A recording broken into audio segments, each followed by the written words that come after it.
सज्जनों, बहुत सुंदर प्रश्न एक श्रद्धालु ने पूछा है कि जीवन में कितने प्रकार के सुख होते हैं और जीवन को धन्य कैसे बनाया जा सकता है इन सुखों से, क्या करना चाहिए। देखिए, प्राप्त जानकारी के अनुसार 7 प्रकार के सुख हैं। पहला सुख निरोगी काया, दूसरा सुख है घर में माया, तीसरा सुख है सुलक्षणा नारी, चौथा सुख है पुत्र आज्ञाकारी, पांचवा सुख है स्वदेश में वासा, छठा सुख है राज में पासा, सातवां सुख है संतोष जीवन। सातों मिल जाए तो धन्य जीवन। इसको मैंने कह दिया, आपने सुन लिया, इससे काम नहीं चलेगा। शास्त्रों ने क्या कहा है कि अपने जीवन में कैसे उतारें इसको। तो पहला सुख निरोगी काया का मतलब शरीर को स्वस्थ रखना, लेकिन इस शरीर के साथ में क्या क्या चीजें हैं, इंद्रियां भी हैं, मन भी है, बुद्धि भी है, चित्त है, अहंकार भी है, ये इसी शरीर के अंदर तो हैं।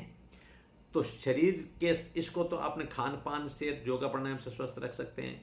अब दूसरा है कि विषयों के पीछे दौड़ रही हैं इंद्रियां, इंद्रियों को कंट्रोल करें मन के द्वारा, और मन को कंट्रोल करें बुद्धि के द्वारा, और बुद्धि को कंट्रोल करें विवेक की जागृति से, तो सबकी सफाई हो गई, सब स्वस्थ हो जाएंगे। कैसे?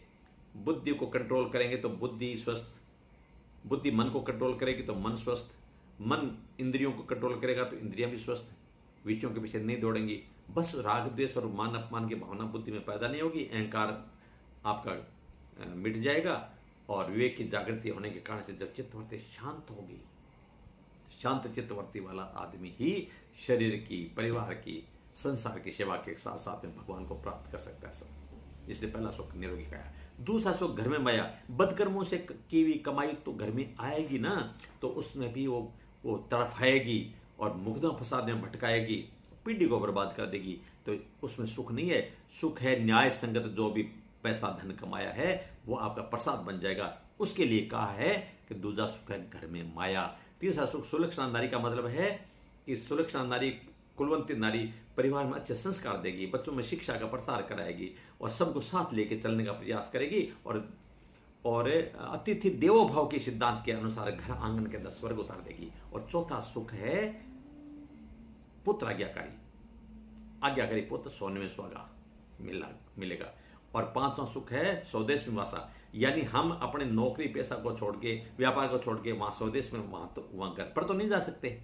तो इसका मतलब है, स्वदेश का मतलब है अपना देश। हम जहां रहें, हमारे प्रेम और प्यार और सहयोग के और मधुर व्यवहार के कारण से ऐसा वातावरण पैदा कर दें कि हम एक दूसरे के सुख दुख में काम आए, तो वो स्वदेश का निर्माण वहां हो जाएगा।